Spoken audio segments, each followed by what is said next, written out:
Notre intervalle surface d'environ 1 heure est passé et nous repartons immédiatement pour notre deuxième plongée du jour sur le site de Chabrour.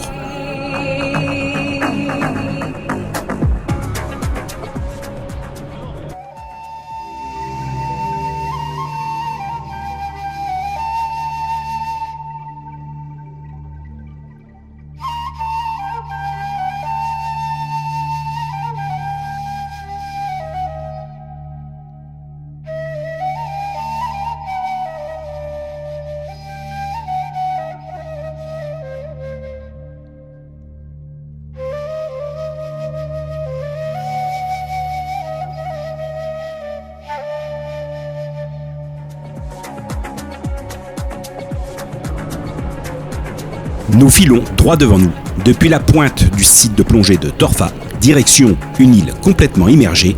Comme il y en a tant ici, ce n'est pas à proprement parler véritablement une île, car le récif ne sort pas de l'eau, il est constitué uniquement d'une concrétion corallienne qui affleure légèrement la surface et rend ce type de récif très dangereux à la navigation.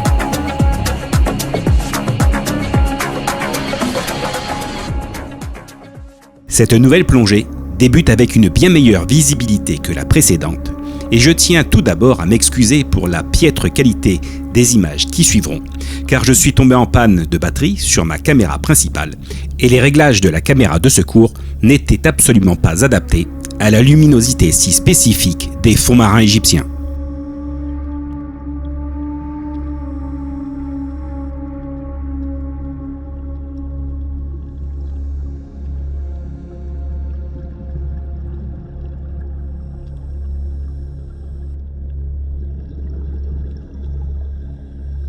Sur ce site, nous sommes en présence d'une très forte concentration de coraux bâtisseurs qui laissent très peu de place au vide en tentant désespérément d'occuper le moindre espace.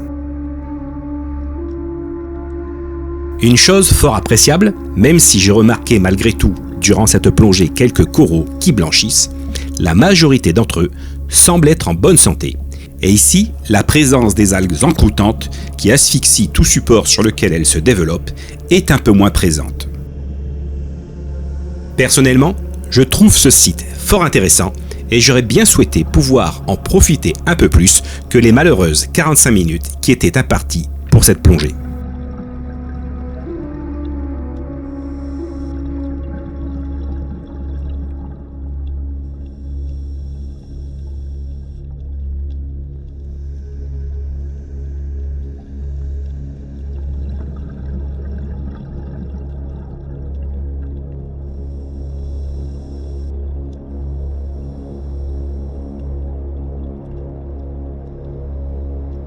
Les différentes variétés de poissons, papillons et chirurgiens que nous rencontrons sur ce site sont tous plus beaux les uns que les autres.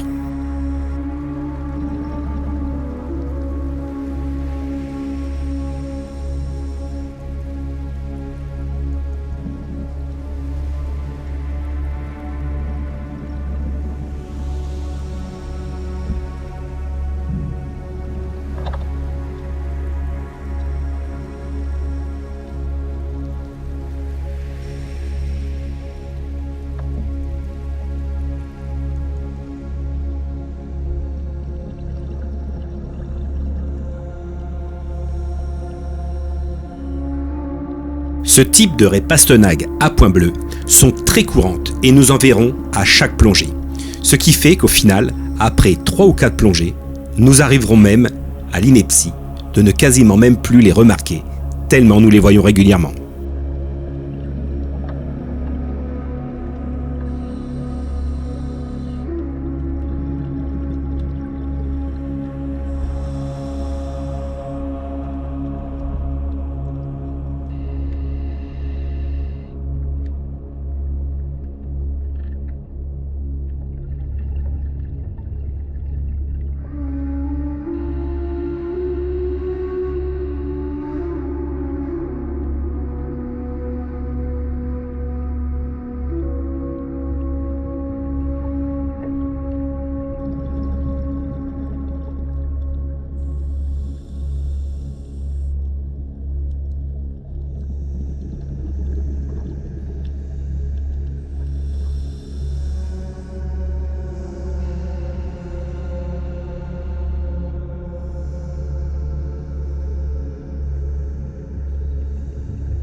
était beaucoup plus jolie. Ouais, puis... L'eau était plus propre. Comment? L'eau était plus propre. Tenez. C'est une visite comme ça qu'on est venu chercher. C'est ça. C'était Tout à pour les l'heure. platax, vous avez vu? C'était la guerre entre nous deux pour les platax. Hein? C'était la guerre entre nous deux pour les Ouais. platax.